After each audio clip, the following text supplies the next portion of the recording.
Friends with benefits. Here's my review.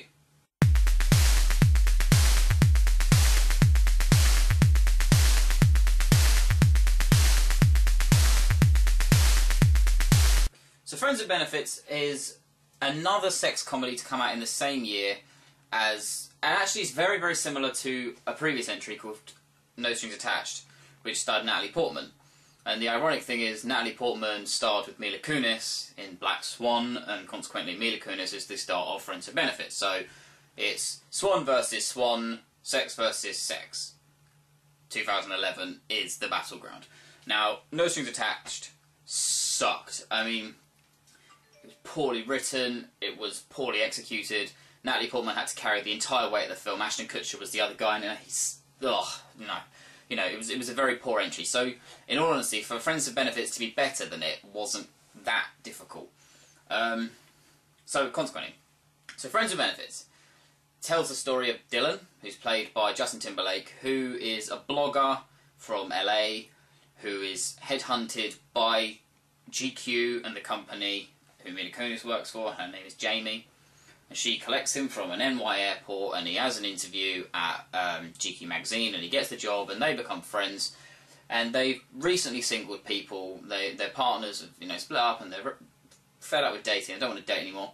So they decide, as their friendship goes, to start having casual sex. And consequently, the plot of the film is: can you have a sexual relationship and stay friends with that person? So no emotions, no consequences, just casual sex and friendship. And consequently, because it's a romantic comedy, they want more. So that's the plot. Here's what I thought.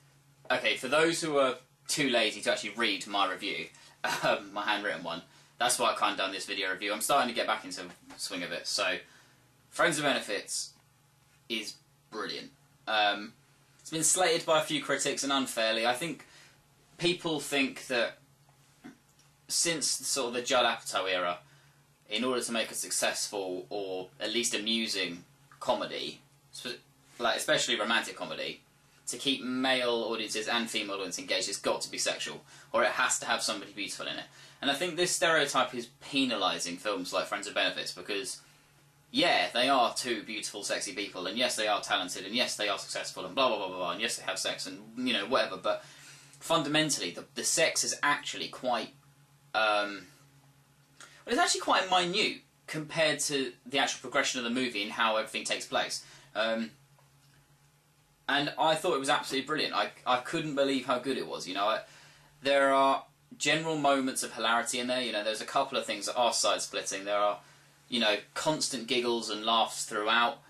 It's charming, it's fresh. Yes, okay, I mean, it is formulaic, and it's not 100% original, I suppose. And yes, you can see what's going to happen, and you know, the moment you enter the cinema, they're not just going to have a sexual relationship, you know, they're going to want more, they're going to want romance, they're going to want intimacy that's not purely sexual, but that fizzles out into almost irrelevance, because what you care about is Jamie and Dylan. Whatever is going on around them is almost secondary, because you actually like these characters. They are come across as decent people, they come across as amusing people, they come across as normal people, and that's so rare to find in a Hollywood film. That is so rare to find in virtually any genre. I mean, comedy is the worst for that. I mean, if ever you want a backwards looking person, or if you ever want somebody who doesn't fit in, they're in comedy. If you ever want to basically make someone who's supposed to be normal not normal, they're in comedy movies. I mean, that's typical of Adam Sandler. I mean, I'm biased because I hate Adam Sandler, but Adam Sandler's movies, he's always playing some average Joe who's down on his luck. So he wants to get laid, or he wants to go and do this, you know. And Adam Sandler never comes across as a genuine normal person. He comes across as Adam Sandler. Whilst in this, you've got Justin Timberlake and Mila Kunis, who you believe are Dylan and Jamie. You're not thinking, that's Meg, or that's Lily from Black Swan. You're not thinking, oh, that's NSYNC guy, where's his curly hair? You know, that's not the point. What you're focused on, and what you're immersed in, and what you believe in, and what you enjoy being part of, is Jamie and Dylan's relationship. And consequently, the film benefits from that, excuse the pun. Yeah. So, in that respect, regardless whether the narrative is a little bit obvious, it's great, and it delivers well, and it delivers with punches of laughter. the supporting cast are excellent. You know, there's a cameo from Emma Stone, which is great because director Will Gluck of the film directed Easy A, which was my favourite comedy movie as last year, and it was in my top 10 of the year. And Emma Stone is one of my favourite comedic actresses, and you know, she's really funny in this, even though she's got a very small part. And there's lots of little niggles and like pokes to Easy A, like at the beginning where you see Dylan arrive at the airport and Jamie meets him. She takes a board off a person, you know, like a board to signal out who you're looking for, and it says Olive Pendergast on it, which is the character of Emma Stone's character in Easy A. So you know, there's nice little pokes like that. Woody Harrelson's in there, which is great because I mean the guy's always funny anyway, and it's nice to see him having a laugh. Do you know what I mean? It's nice to see Woody Harrelson like not trying too much because he's done an awful lot in his time. He's worked hard, and it's nice to see him have a bit of a break and just ball out and just be stupid.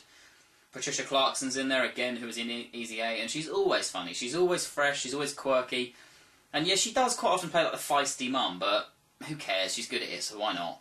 Don't fix something that's not broken. So yeah, so all the casting is great. Mila Kunis and Justin Timberlake are perfectly cast. Timberlake has become a decent actor. You know, I know people will just say it because of Social Network, but he's very good in Alpha Dog. He has been in some turkeys, but by the same token, what most musicians turned actors haven't. I mean, look at J-Lo, for Christ's sake.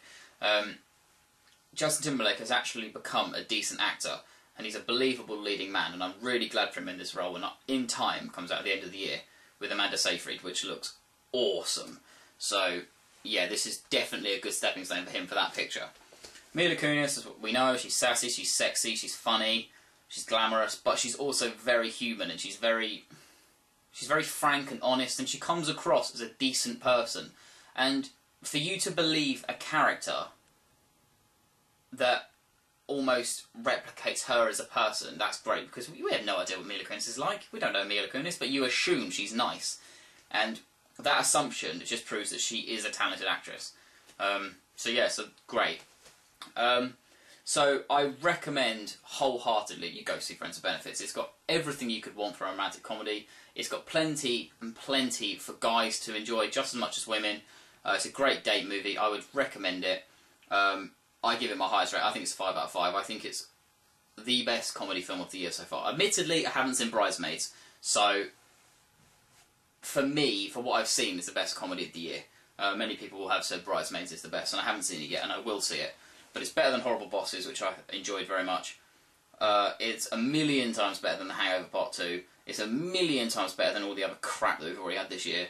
And it's going to be better than all the stuff we've got to look forward to. So Friends with Benefits is a 5 out of 5 film for me. Go see it right now.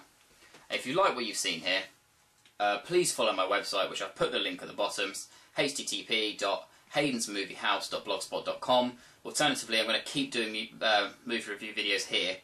I'll still write them, but I'll also do a video, so you know if you can't bother to read it, just watch it. So if you want it, see it, and you want to see more videos, please subscribe. Thank you very much.